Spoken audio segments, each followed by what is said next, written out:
निर्देश मंगल आशीष का समय है। पर्वराज पर्यूषण में आयोजित श्रावक संस्कार शिविर के रजिस्ट्रेशन प्रारंभ है, लगातार चल रहे हैं। देश और दुनिया के जो लोग प्रतिवर्ष महाराज श्री के श्री चरणों में शिविर में सहभागिता देने के लिए आते हैं, वे सभी तो अपना रजिस्ट्रेशन करा ही रहे हैं। लेकिन इंदौर महानगर में जो लोग यहाँ पर उपस्थित हैं, जो लोग अपने घरों पर बैठ करके महाराज श्री की दिव्य देशना का सौभाग्य प्राप्त कर रहे हैं, उन सभी से भी अनुरोध है कि आप प्रामाणिक ऐप पर जाकर के श्रावक संस्कार शिविर का रजिस्ट्रेशन जरूर करें, ताकि आप महाराज श्री के श्री चरणों में बैठ करके पर्वराज पर्यूषण में अपनी आत्मा को जागृत कर सकें, चेतना को ऊर्ध्वगामी बना सकें। शिविर में आने वाले सभी शिवरार्थियों के लिए आवास, भोजन, हथकरघा के वस्त्र और पूजन द्रव्य सामग्री की संपूर्ण व्यवस्था समिति के द्वारा की जाएगी। बंधुओं, 15 अगस्त से 18 अगस्त तक के संपूर्ण कार्यक्रम अभय प्रसाद में है। 15 अगस्त को देश के नाम संबोधन है। यह कार्यक्रम प्रातः 8:30 बजे से संपन्न होगा। 16, 17 और 18 अगस्त को भावना योग शिविर का आयोजन किया जा रहा है, जो कि प्रातः 6 बजे से 8:15 बजे तक यह कार्यक्रम चलेगा। अनेक युवाओं ने, अनेक लोगों ने शिविर का, भावना योग शिविर के रजिस्ट्रेशन करा लिए हैं। हम आपसे अनुरोध करते हैं, भावना योग शिविर के रजिस्ट्रेशन जिन्होंने करा लिए वे तो आमंत्रित हैं ही, आप सभी लोग ज्यादा से ज्यादा संख्या में उस शिविर में पधारें, ताकि आप अपनी चेतना को जागृत कर सकें, झंकृत कर सकें। बंधुओं, आने वाले कार्तिक मास के आस्थानिक महापर्व में सिद्धों की आराधना का पावन सौभाग्य भी आप सभी के लिए प्राप्त होने जा रहा है। मूल संस्कृत भाषा का जो सिद्धचक विधान है, 108 मंडली वह विधान का आयोजन किया जाएगा, जिसके संपूर्ण मंत्रोच्चार पूज्य महाराज श्री के मुखार बिंदु से संपन्न किए जाते हैं और महाराज श्री का संपूर्ण सानिध्य उस विधान में प्राप्त होता है।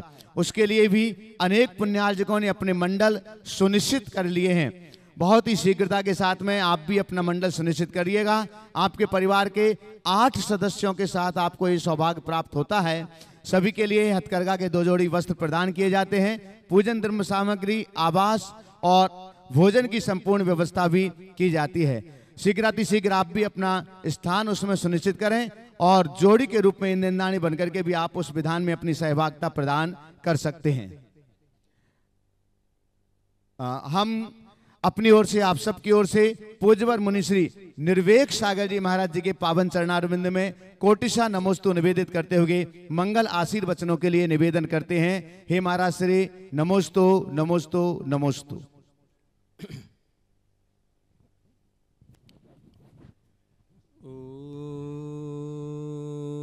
नमः सिद्धेभ्यः। बोलिए। ॐ नमः सिद्धेभ्यः।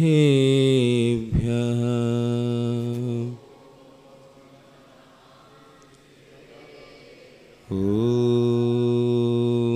नमः सिद्धेभ्यः।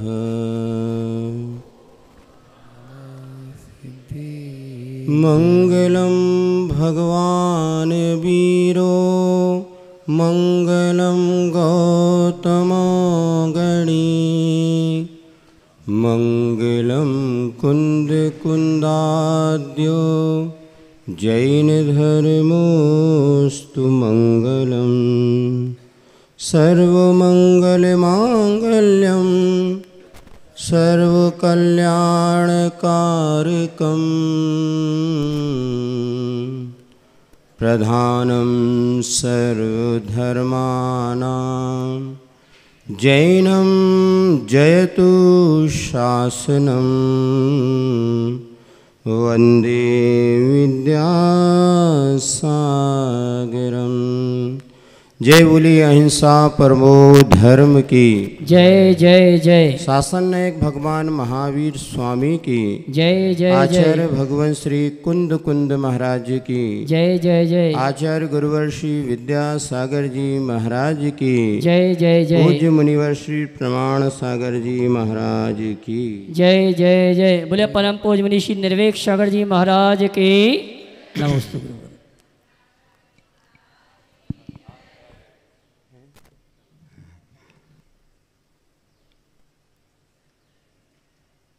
दिन पर दिन व्यतीत होते जा रहे हैं।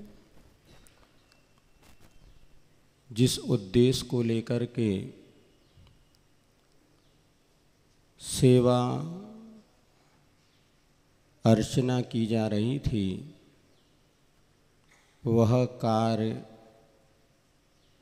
पूर्ण होता दिख नहीं रहा है। चिंता हो रही है कि जिनके माध्यम से अनेकों भव्य जीवों को आत्म कल्याण का मार्ग मिलना है, आज वही संसार के राग रंग में फंसे हुए हैं। क्या किया जाए? चिंता मनुष्यों को नहीं हो रही, चिंता देवों को हो रही। और वह सौधर्म इंद्र चिंतित है कि प्रभु को वैराग्य नहीं हो रहा है, सूर्य अस्ताचल की ओर हो रहा है। युग के आदि की यह घटना है। जैसे किसी की उम्र 84 वर्ष की हो और 83 साल निकल जाए तो भी वह अपना मार्ग ना बदले, तो उनके हितैषियों को चिंता होना तो अनिवार्य है। आदिनाथ भगवान की प्रथम तीर्थंकर जो आदि प्रभु हुए, उनकी उम्र कितनी थी? 84 लाख पूर्व की। एक पूर्व में कितने वर्ष होते पता है आपको?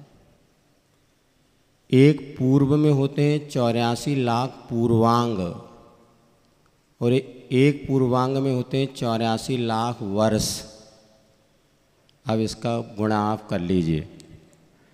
इतनी जिनकी उम्र थी और 83 लाख पूर्व व्यतीत हो गए, किंतु अभी भी वही नंदा, सुनंदा, भरत, बाहुबली, ब्राह्मी, सुंदरी में उलझे हुए। सौधर्म इंद्र को चिंता होने लगी, आखिर क्या बात है, मैं क्या पुरुषार्थ करूं? क्योंकि छोटों को समझाना तो फिर भी सरल है, अज्ञानियों को समझाना फिर भी सरल है, किंतु जो प्रजापति माने जाते हैं, जिन्होंने धरती के लिए 80 मसी कृषि षटकर्म का उपदेश दिया, नाभि राय भी जब कोई समस्या होती थी तो आदिनाथ के पास भेजते तो उन्हीं जाके पूछो। हम ऐसे समझदार को समझाना बहुत कठिन है। कैसे समझाया जाए, कैसे कहा जाए कि प्रभु बहुत हो गया, अब तो घर द्वार छोड़ के वैराग्य का रास्ता अपनाओ। लेकिन क्या करें, कहने की क्षमता नहीं है, किंतु कार्य तो पूर्ण करना है, क्योंकि इन्हीं के माध्यम से तो लोगों को आत्मकल्याण का मार्ग मिलेगा। क्या करूं? एक दिन उसको युक्ति समझ में आ गई और जन्म दिवस का महोत्सव मनाया जा रहा है।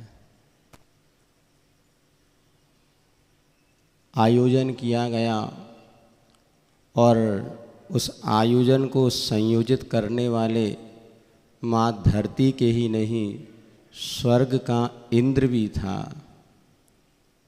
नृत्य होना है और वह नृत्यांगना को प्रस्तुत किया गया, जो कि स्वर्ग की अप्सरा थी। नृत्य प्रारंभ हुआ। ऐसा आश्चर्यकारी अद्भुत वह नृत्य था, सारी की सारी सभा देखने में मग्न हो गई। वंस मोर, एक बार और चलने दो, बहुत अच्छा। लेकिन उसी समय जो सिंहासन पर बैठे थे, बस बंद कर दो, बहुत हो गया, बंद करो। अरे क्या हो गया? सारी जनता आश्चर्यचकित हो गई। ये रंग में भंग क्यों हो गया? और ये प्रभु का आदेश बंद कर दो। हाँ, मुझे समझ आ गया कि यह जीवन नश्वर है। क्या अभी तक समझ में नहीं आया था? जानना अलग बात है और वो जीवन में उसको उतर जाना अलग बात। जीवन के किसी भी क्षण में वैराग्य उपज सकता है, संसार में रहकर प्राणी संसार को तज सकता है। जीवन के किस क्षण में वैराग्य उत्पन्न हो जाए कह नहीं सकते।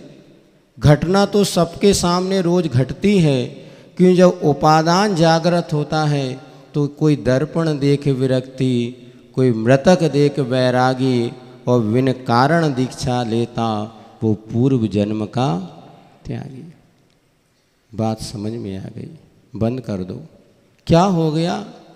आप जिस दृश्य को देख रहे हैं आपको लग रहा है कि वो नीलांजना 1 घंटे इतनी देर से नृत्य कर रही है, किंतु इंद्र भी मन में युक्ति तो पहले से थी कि वह एक नीलांजना जो नृत्य कर रही थी और नृत्य करते करते उसकी आयु समाप्त हो गई और इंद्र ने तुरंत दूसरी नीलांजना की व्यवस्था कर दी।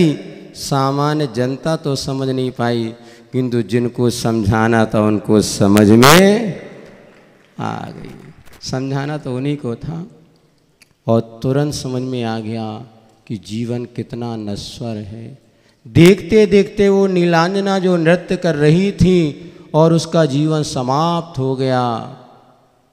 यह राग आग दहे सदा, ताते समामृत सिए, चिर भजे विषय कसाय अब तो, त्याग निज पद। कितना समय निकल गया। वही नंदा, वही सुनंदा, वही परिवारजन, ये सब क्षणभंगुर है। जिसके लिए हम पूरा जीवन खपा देते हैं उसका कोई भरोसा नहीं है। और बस अब मुझे इस संसार में नहीं रहना। ये दृश्य आप लोगों ने कई बार देखा होगा। कहाँ देखा? पंचकल्याणक में। कितने पंचकल्याणक आपने देख लिए? बहुत सारे महाराज, हम तो देखते रहे। आपको कभी वैराग नहीं हुआ क्यों? वो हमारे लिए थोड़ी ना था, वो तो भगवान को वैराग उनको हो गया, अपने को क्या करना। अरे जो भी हम देखते हैं सुनते हैं कभी अपने जीवन में भी घटित करा करो। काश कभी ऐसा हो तो क्या हो। हैं आप लोग कभी गीत गाते ना, कैसा हो तो। यदि ये घटना हमारे जीवन में घटे तो क्या होगा। आचार्य पूज्यपाद स्वामी ने स्टोपदीश ग्रंथ लिखा है, उसमें यही कहा, विपत्ति मात्मनो मूढ़ा परिसामिव नीक्षते दह्यमान मृगा कीर्ण वनांतर तरुस्थवत। हमें वैराग्य क्यों नहीं होता? हम ये तो समझ रहे हैं कि राग आग के समान हमें दुखी कर रहा है। ध्यान रखना, द्वेष में कम दुख है तो राग में ज़्यादा दुख है। राग 10वें गुण स्थान तक चलता है तो द्वेष 9वें गुण स्थान में समाप्त हो जाता। अब बताओ, जिससे आपको राग है वो ज़्यादा दुख का कारण बनता है कि जिससे द्वेष है वो ज़्यादा दुख का कारण बनता है? जिससे आपकी नहीं पटती वो महीने भर ना मिले, सुन रहे, और जिससे पटती है वो एक दिन ना मिले, कौन सा खतरनाक है? जो जिससे हमें पटती, यदि वो 2 मिले, एक दिन ना मिले, एक दिन उसका मोबाइल ना है, पता नहीं कहाँ चले गए, मिले नहीं, और जिससे पटती नहीं वो महीने भर ना मिले तो भी कोई टेंशन नहीं, उससे तो द्वेष है, अच्छा है और ना मिले वो। तो द्वेष से ज़्यादा खतरनाक राग है, और ये राग की आग ही हमें जला रही है। जिसको अपना माना, बोलो, तुम ही बोल लो, रोज तो पूजन में पढ़ रहे, हम तो कभी कभार पढ़ रहे। उनसे ही दुख पाया फिर भी क्यों राग किया, यह समझ नहीं।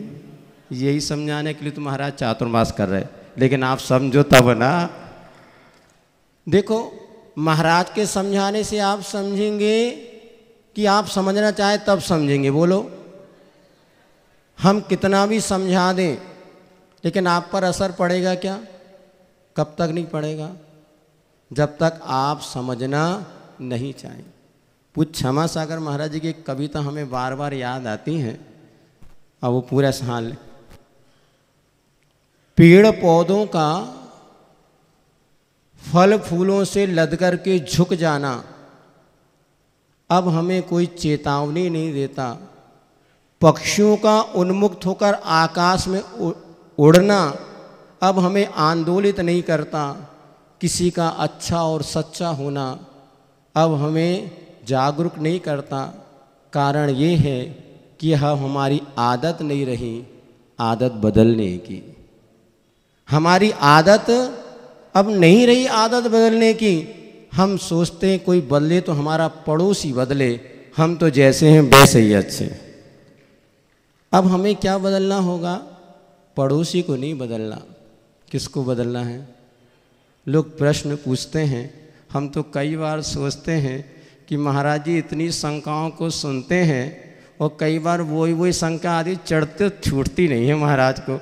हमें तो कोई 2-4 बार वही बात पूछे, गुस्सा है कितने बार पूछ रहा, भाग यहाँ से।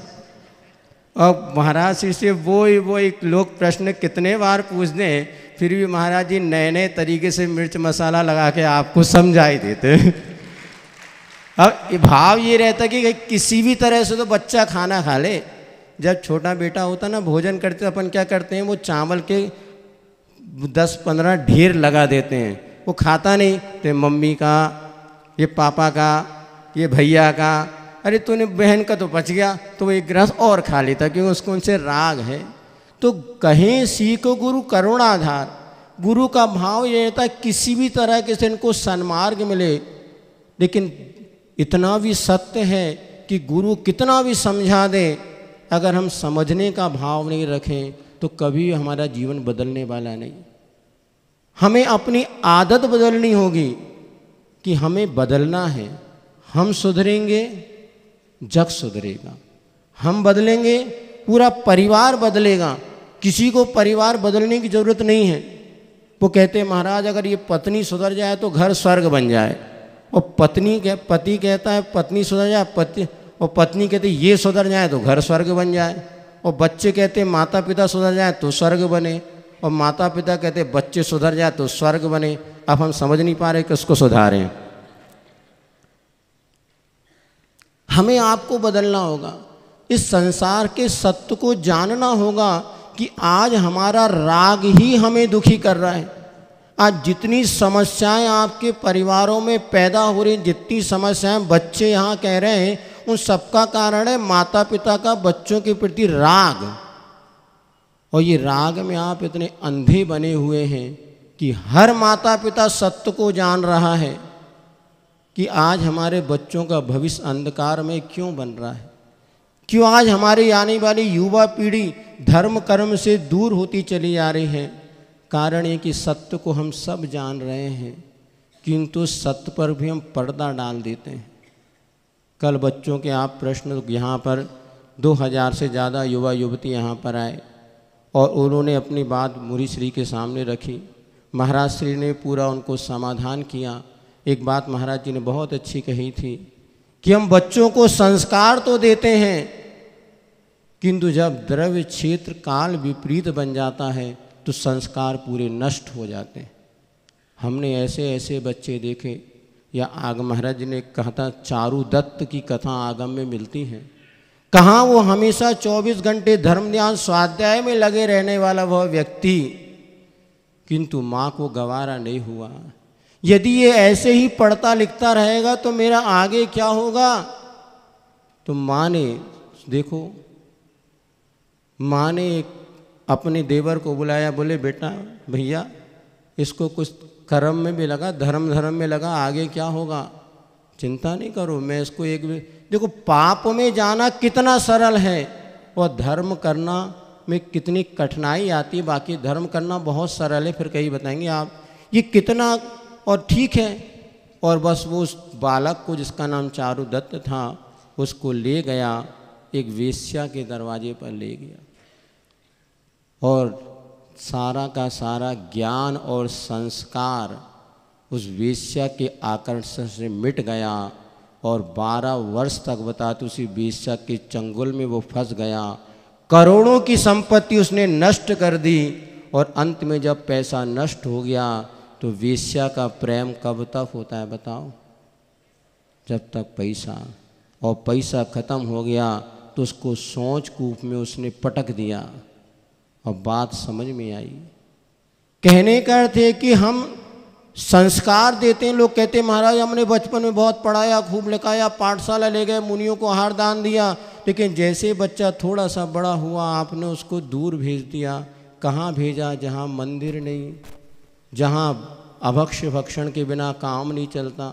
हमारे पास बच्चे आते हैं, हम बहुत महाराज जी कहेंगे ऐसा करें, लेकिन हम तो बच्चों को अब एक ही बात कह रहे हैं। देखो जब पानी सिर से ऊपर होने लगे, जब मान लीजिए औसत का दुरुपयोग होने लगे, तो औसत पर भी सरकार बंदिश लगा देती। एक आयुडेक्स मलम आती, जानते हैं आप, काली वाली आती थी, अब वो बैन हो गई, बंद कर दी। घुटने आदि दर्द के लिए पहले वो आयुडेक्स मलम लगाई जाती थी और उसको सरकार ने बंद करना पड़ा। कारण क्या है? खराब थी क्या वो दवाई? पता है आपको? खराब नहीं थी, लेकिन लोग उसको नशा करने लगे थे। अरे हमने तो सोचा था लोगों के उपचार का कारण बनेगी, किंतु ये तो जीवन नष्ट करने, बंद कर दो। एक पेन वो मिटाने का आता ना, क्या क्या वाइटनर आता था, वो पहले हमें ध्यान है सीसी में आता था, अभी तक हमने देखा। अब उसको बंद कर दिया बताते वाइटनर, क्योंकि लोग उसको सूंघने लगे, नशा करने लगे, और जितना उसका प्रयोग अच्छे कार्य में नहीं होता उससे ज़्यादा बुरे कार्यों में होने लगा। बंद करना पड़ा। बस हमने भी ये सोच लिया। अब हमारे पास कोई बच्चे आते हैं तो हम तो इस वर्तमान को देख करके भविष्य को सुधारने का प्रयास किया। आज एक बेटा हमारे पास आए, यहाँ भी बैठा होगा, माता पिता को लेके आए, बोले महाराज हमारा बच्चा बहुत होशियार है, बहुत, इसको 98% हमने, चुप, इतना ज़्यादा नंबर क्यों लाया? अब एक नियम, हमने पूछा बेटा बता तुझे सेठ बनना है कि नौकर बनना है? सेठ जी बनना अच्छा है कि नौकर बनना अच्छा? बोलो आप लोग। अपने बच्चों को नौकर बनाना अच्छा है कि सेठ बनाना? सही बोलो, झूठ बोले कौआ काटे को।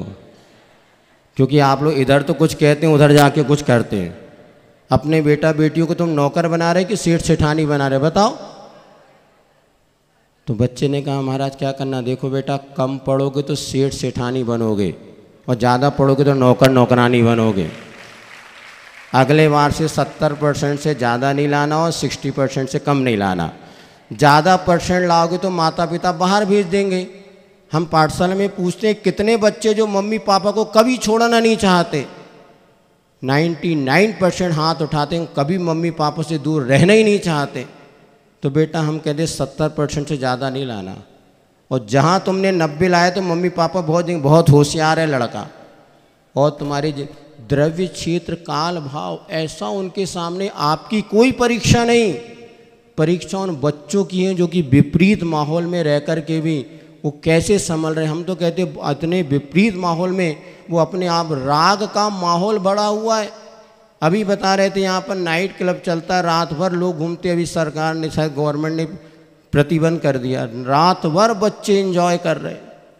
क्या कर रहे हैं? उनको तो अज्ञान दशा है। ये युवावस्था, वो तो यहाँ आते हैं, लेकिन आने के बाद जब एक माहौल उनका वैसा मिलता है, लोग कहते हैं अरे तू पागल है, तुझे क्या समझ में आता? देख हम कैसी लग्जरी ज़िंदगी जी रहे, जी कर को देख। अब जो बच्चा माता पिता के संस्कार लेके, पूजा लेके, सब कुछ करके आया था, किंतु उसके जब दिल पर ठेस पहुँचती है, क्या मैं ये नहीं कर सकता? मैं 10 फ्रेंड नहीं बना सकता? मैं नहीं कर सकता? बस मैं कोई कम हूँ क्या? और बेचारों की ज़िंदगी बदल जाती। आज कितने बच्चे संस्कारों को लेकर के आते, लेकिन परिस्थितियां जब विपरीत मिलती हैं तो बदल जाते हैं। इसलिए हम सब जान रहे हैं, फिर भी हमारा ईगो पॉइंट हमें अपनी बात को समझते हुए भी स्वीकार नहीं करने देता। जब पड़ोसी का लड़का अमेरिका जा कर के पढ़ रहा है तो हमारा लड़का इंदौर में पढ़ लेगा तो नाक कट जाएगी। क्या कहेंगे, सेठ जी का लड़का और इंदौर में पढ़ रहा? दुनिया के बच्चे, गांव पूरे MP के बच्चे इंदौर में आके पढ़ रहे हैं, और इंदौर वाले बच्चों से पूछो, कहते महाराज वो सब्जेक्ट नहीं है जो हमें इंदौर पढ़ना है, वो सब्जेक्ट इंदौर में नहीं है। तो हमने कहा बेटा तू मुझे बचा, कौन सा सब्जेक्ट तुझे, मैं इंदौर में देता हूँ। क्योंकि माता पिता तो लल्लू हो गए, उनको कोई मतलब, वो बच्चों के सुख की बात तो सोच रहे हैं किंतु हित की बात नहीं सोच रहे। आज बच्चे जो डिप्रेशन में जा रहे हैं, टेंशन हो रहा है, इसका बहुत बड़ा कारण है। और कारण ये कि जब वो अपेक्षाएं वो पूर्ण नहीं कर पाते और यहाँ पर आके उनकी राग की आग और इतनी बढ़ती है कि जब वो चार आपस में मिलते हैं तो उसको समन करना बहुत मुश्किल होता है। बस हम इतना ही आपसे कहना चाहते हैं कि आज हमने बच्चों को संस्कार दिए हैं। अब देखो महाराज जी भी शाम को बच्चों को जब पढ़ाते हैं, है किसी के बस की बात। संदान सागर जी महाराज शाम को जो पाठशाला लेते हैं और जब 250-300 बच्चे एक साथ होते हैं, हमें तो पसीना छूट जाता, हम तो भाग गए। बच्चों को संभालना बहुत कठिन होता है। अब वो सब उनको संस्कार देना, शिक्षा, सब कुछ कठिन होता है। और इतनी मेहनत से माता पिता भी संस्कार देते हैं, किंतु इतना तो विचार करो, हम बच्चे को जहाँ पढ़ने भेज रहे हैं, क्या उसको शाकाहारी भोजन मिलेगा? क्या उस बच्चे को वहाँ पर देव दर्शन मिलेंगे? क्या बच्चे को दिन में भोजन मिलेगा? यदि इतना नहीं है तो क्यों आप अपने अहम की पुष्टि कर रहे हैं? आप अपने बच्चों का बचपना बलिदान कर रहे हैं मात्र अपने अहंकार की पुष्टि के लिए। महाराज जी बार बार कह रहे हैं कि बच्चे ही दोषी नहीं है, बच्चों के माता पिता उससे कई गुना ज़्यादा दोषी हैं। आज माता पिता चाहे तो उनका हर बच्चा विद्याधर बन सकता है, हर बच्चा प्रमाण सागर बन सकता है, लेकिन हमने चाहा कब है? हमने चाहा कुछ और, प्रदर्शन कुछ और किया। यही समस्या हमारे सामने है। हम दुनिया को बदलना चाह रहे हैं किंतु अपने आप को बदलने का मन नहीं बना रहे। जिन धर्म विनिर्मुक्तो माँ भवी चक्रवर्त्यपि स्यात् चेटोपि दरिद्रोपि जिन धर्मानुवास्ता। रोज हम मंदिर में जाके पढ़े, हे भगवान मुझे चक्रवर्ती की संपदा भी नहीं चाहिए। जिन धर्म विनिर्मुक्तो माँ भवी चक्रवर्ती, जिन धर्म छूट गया और चक्रवर्ती की संपदा भी मिल गई तो कोई काम की। अरे तुम तो 10 लाख का पैकेज, 1 करोड़ का पैकेज मिल जाए तो बच्चों को हम कहीं दुनिया में भेज देते। क्या भावना बातें, चक्रवर्ती की संपदा भी मिल जाए लेकिन जिन धर्म मुझसे ना छूट, वो संपदा मुझे नहीं चाहिए। स्यात् चेटोपि दरिद्रोपि जिन धर्मानुवास्ता, दरिद्र हो जाऊं, गरीब हो जाऊं, किंतु मुझसे मेरा जिन धर्म ना छूटे। आपके माता पिता ने आपको संस्कार दिया कि दुनिया में कहीं पर भी आप चले आओ आपको भगवान याद आते हैं, और भगवान नहीं होते तो आप भगवान बना लेते हैं। आज कितने मंदिरों का यह निर्माण हुआ, दूर दूर से लोग राजस्थान वगैरह से चले आते हैं और भगवान नहीं मिलते तो मंदिर बना लेते हैं, क्योंकि ये संस्कार उनके माता पिता ने दिए कि बेटा मंदिर प्रमुखता से तेरे जीवन में है, देव दर्शन प्रमुख है, तू सबको भूल जाना किंतु भगवान को मत भूलना। तुम दुनिया के कोने में चले आओ, तुम्हें भगवान याद आते हैं, भगवान नहीं मिलते तो मन कचूटता है कि आज मुझे देव दर्शन नहीं मिले। बताओ ये संस्कार आपने बच्चों को दिए क्या? आज बच्चे को भगवान नहीं मिलते तो कोई प्रॉब्लम नहीं, पहले से आपने कह दिया सुबह 6 बजे स्कूल भेज देते हैं, अरे बेटा संडे के संडे मंदिर चला जाना, टाइम ही नहीं है। अब जिसको आपने रविवार के एक दिन भगवान के दर्शन करेगा वो कैसे जिन धर्म की सुरक्षा की बात सोचेगा। हम जब यहाँ पर घरों में आहार करने के लिए जा रहे हैं, बहुत दुर्लभ हो रही जिस घर में बच्चे हमें मिल जाएं, मिलते नहीं हैं।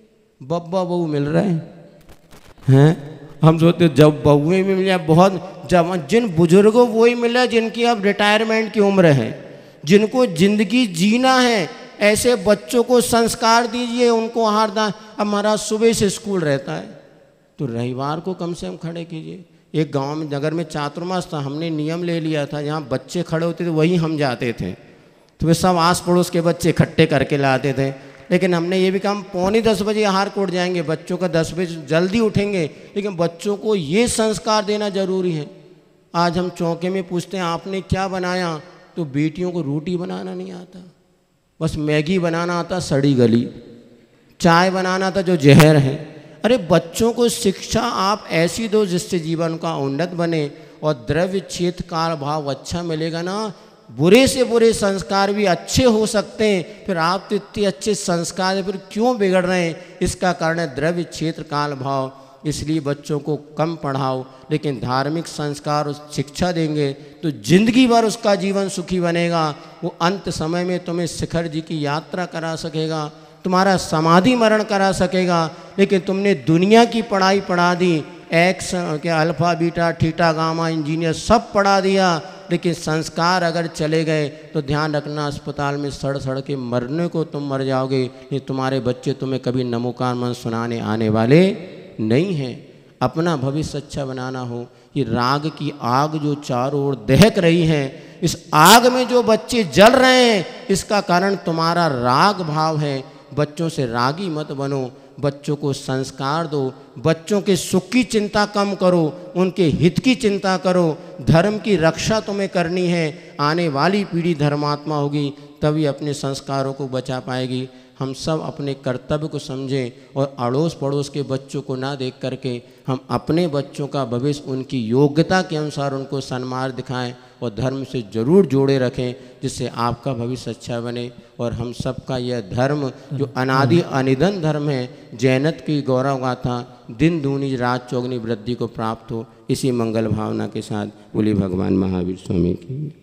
और आइए आप सभी की ओर से परम पूज्य ऋषि प्रमाण सागर जी महाराज से निवेदन है, अपनी दिव्य देशना के माध्यम से हम सभी को सदुपदेश देकर हम सभी का मार्ग प्रशस्त करें। दोनों हाथ उठा के जयकार लगाएंगे। बोले परम पूज्य ऋषि प्रमाण सागर जी महाराज की। ओम नमस्ते। जय बोलो अहिंसा परमो धर्म की जय। परम पूज्य आचार्य गुरुवर श्री विद्यासागर जी महाराज जय जय जय। बोले परम पूज्य ऋषि प्रमाण सागर जी महाराज की नमोस्तु गुरुवर। अभी आप सब लोग संस्कारों की बात सुन रहे थे। संस्कार हमारे जीवन की सबसे बड़ी संपदा है। बिना संस्कारों के हम अपने जीवन में निखार नहीं ला सकते। हमारा जीवन मिट्टी के लौंधे की तरह है, उससे हम मंगल कलश भी बना सकते हैं तो शराब की कुल्हड़ भी। संभावनाएं दोनों हैं, अभिव्यक्तियां अलग अलग होती हैं। इसलिए हमारे देश में सबसे ज़्यादा संस्कारों को मूल्य दिया गया, महत्व दिया गया। आज के इस दौर में यदि सबसे ज़्यादा क्षति किसी की हुई है तो वह हमारे संस्कारों की हुई है। हमने संस्कारों को मूल्य और महत्व देना कम कर दिया, बल्कि लोगों ने संस्कारों को मूल्यहीन समझना शुरू कर दिया। कदाचित संस्कारों की बातें भी करते हैं तो वह बड़े उथले स्तर पर करते हैं। कुछ विशेष प्रकार की प्रतिज्ञाएं और वर्जनाएं थोप देने को ही लोग संस्कार मान लेते हैं, जबकि हमें समझना चाहिए संस्कार थोपे नहीं जाते, संस्कार गढ़े जाते। यदि अंतरंग में संस्कार गढ़ दिए जाए तो व्यक्ति का व्यक्तित्व पूरी तरह निखर उठता है। फिर उसे ज़्यादा कुछ कहने या करने की आवश्यकता शेष नहीं रहती। पर संस्कार गढ़ेगा कौन? कुम्हार ही तो मिट्टी को कलश बनाएगा। आज के इस दौर में सबसे ज़्यादा कमी संस्कार गढ़ने वालों की है। ऐसा कहा जाता है कि परिवार संस्कार की टकसाल है। और माँ बाप उसके शिल्पी। पर आजकल जो ये टकसाल है, इसका स्वरूप बदल गया। घर परिवार से ही संस्कारों का उन्मूलन शुरू हो गया। बच्चों की परवरिश में ही संस्कारों की उपेक्षा शुरू हो गई। तो जिसका निर्माण ही गलत तरीके से होगा, उसका भला उत्थान कैसे होगा। आप लोग ये कहते हो कि बच्चे बिगड़ रहे हैं। मैं हमेशा इस विषय में कहता हूँ, बच्चे बिगड़ रहे हैं, आप कहाँ हो? आप तो अपनी सोचो। आपकी स्थिति क्या है ये भी तो देखो। अपने आप को संभालिए। बच्चे बिगड़ रहे हैं तो आप बच्चों को संभालने के लिए कितना प्रयत्न करते हैं? बच्चों के संस्कारों के प्रति आप कितना दृढ़ हैं?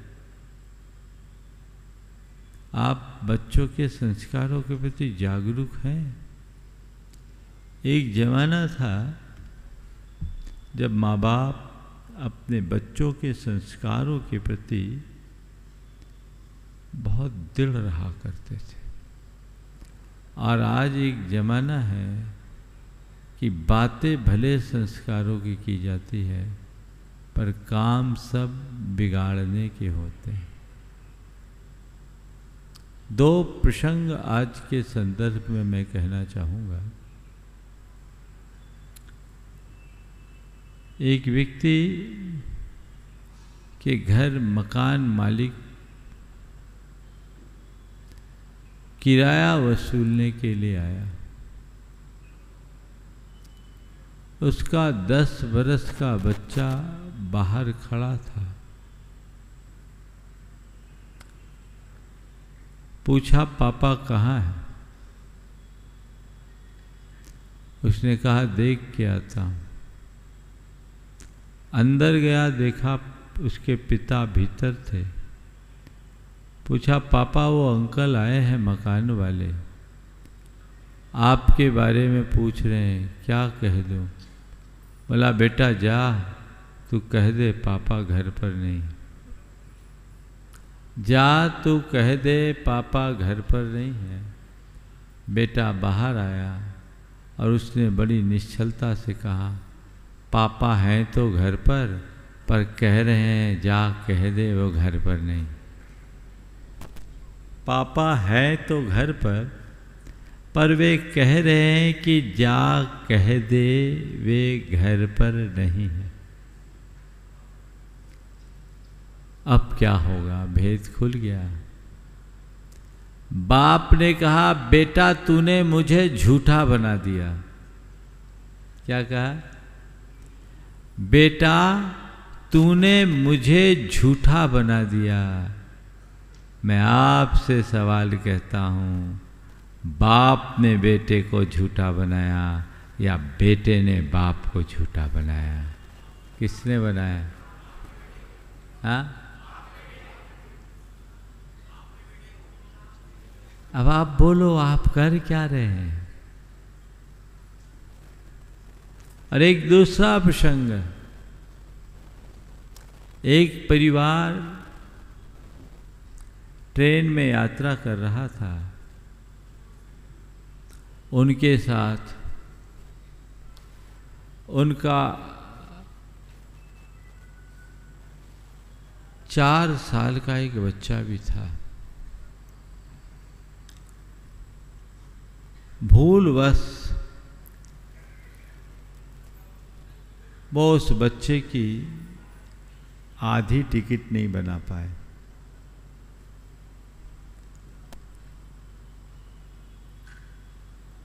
साढ़े 3 साल तक के बच्चे का हाफ टिकट होता है। टीसी आया, चेक किया, उन्होंने कहा कि नहीं, हमसे एक चूक हो गई, हमने बच्चे की हाफ टिकट बनाई है, पर ये बच्चा 4 साल का हो गया है। आप पेनाल्टी सहित इसकी टिकट बना दें।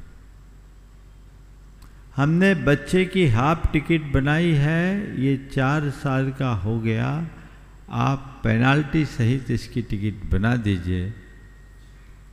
टीसी को बड़ा आश्चर्य हुआ, बोले कौन जान पाएगा बच्चा 3.5 साल का है कि 4 साल का, आप तो चलने दीजिए।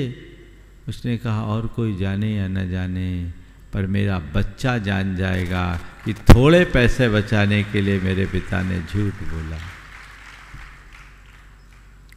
अब देखिए, आपके घर परिवार में आपने कैसा एटमॉस्फेयर क्रिएट किया है।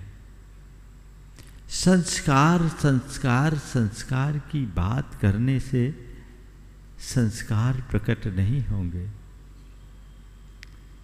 अपने चरित्र में संस्कार उपस्थित करने से सर्वत्र संस्कार का प्रकाश फैलेगा। वो हमारे चरित्र में घटना चाहिए, वो हमारे व्यवहार में घटना चाहिए, तब कहीं जाकर संस्कारों का कोई अर्थ और लाभ होगा। अपने मन से पूछो, क्या ऐसी कोई व्यवस्था आपने बना के रखी है? ऐसी कोई व्यवस्था मजबूत बना दीजिए। अगर बुनियाद मजबूत हो तो उस भवन को बड़े बड़े भूकंप भी हिला नहीं पाते,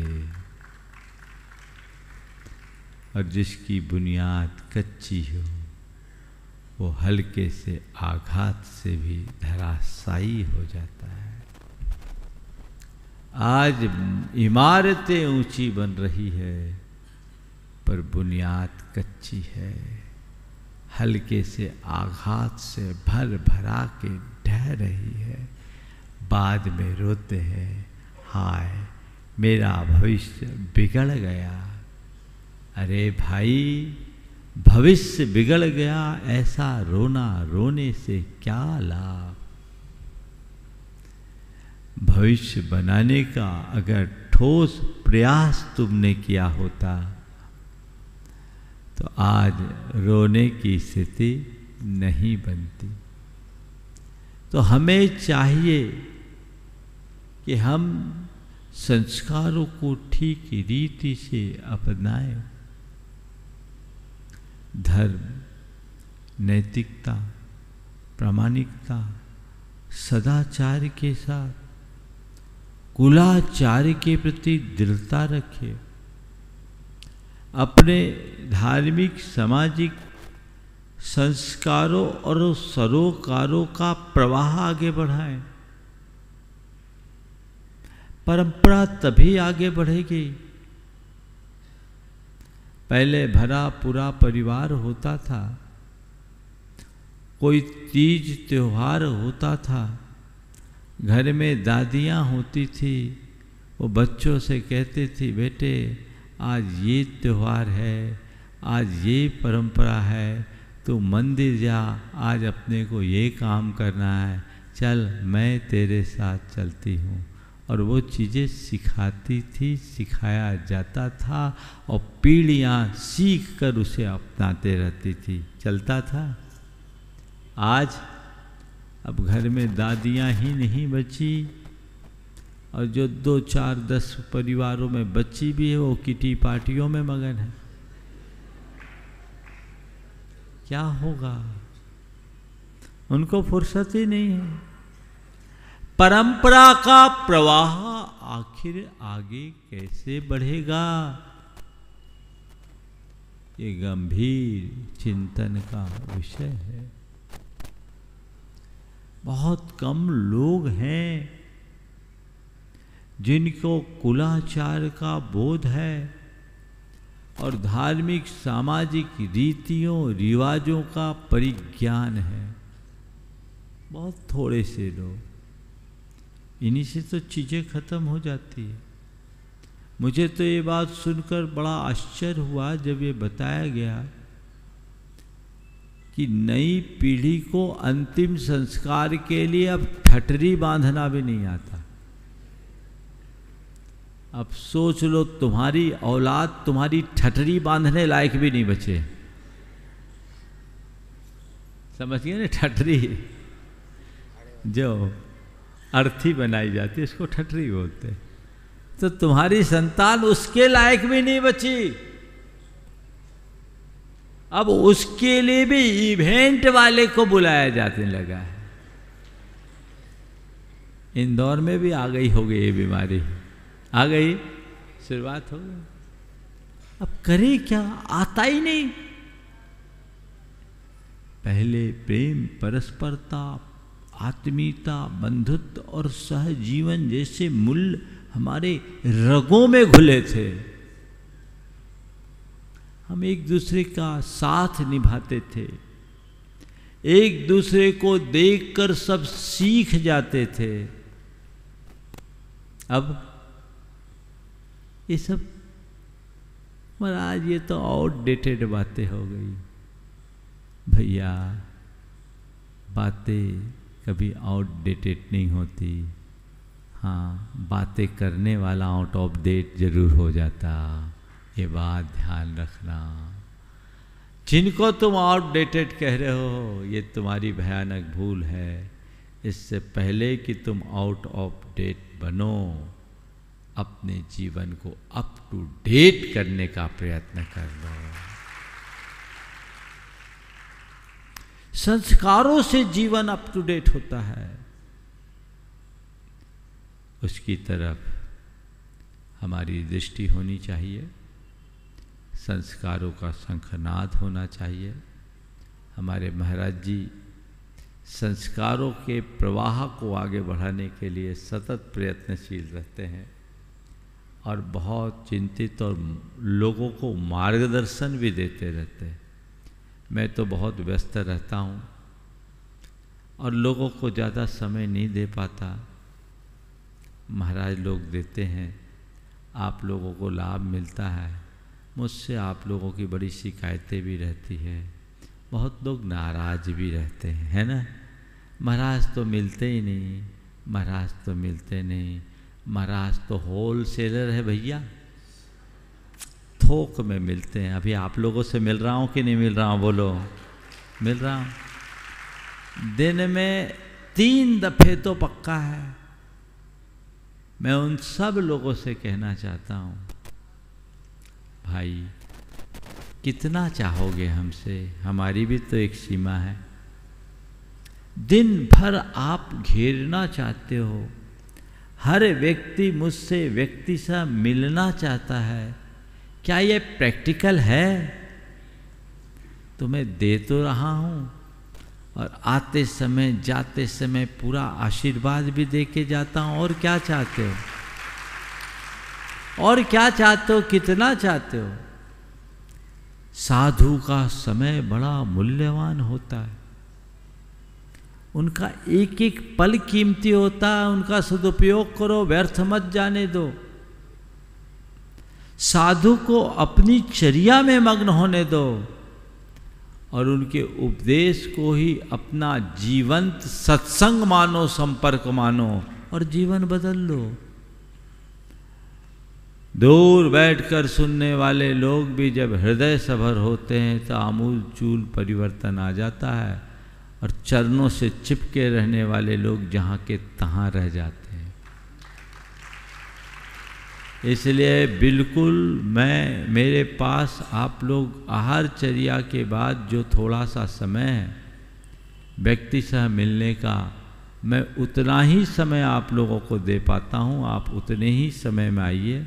बाकी हमारे अपने अध्ययन, चिंतन, मनन का समय, और मैं कुछ व्यस्त नहीं होना चाहता। 12 से 3 तो मैं मिलना ही पसंद नहीं करता। और महाराज लोग भी अपने स्वाध्याय सामायिक में लगे रहते हैं और 3 बजे के बाद स्वाध्याय होता, उसके बाद मिलते हैं।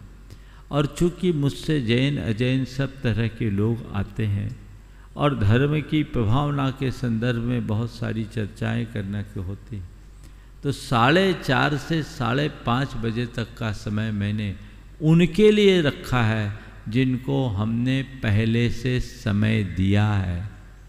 कई बार किसी को एंट्री मिल जाती है और बाकी लोग गेट पे खड़े रहते तो बड़े भुनभुनाते हैं, उनको जाने दिया हमको नहीं जाने दिया। अरे भैया तुमने समय लिया था क्या? थोड़ा ये तो सोचो।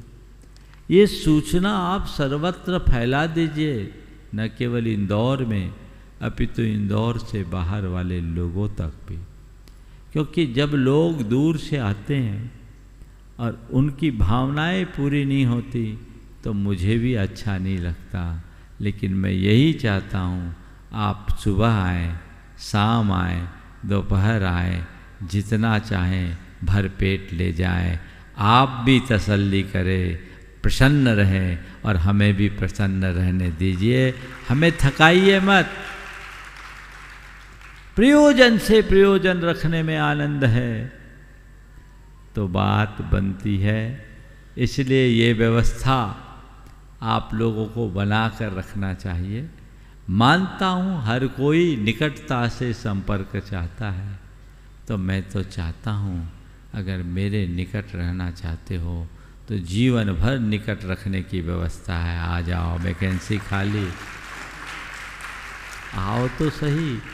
कुछ करना हो तो उसके लिए मेरे पास भरपूर समय है, पर केवल बातें करने वालों के लिए मेरे पास एक पल भी नहीं है।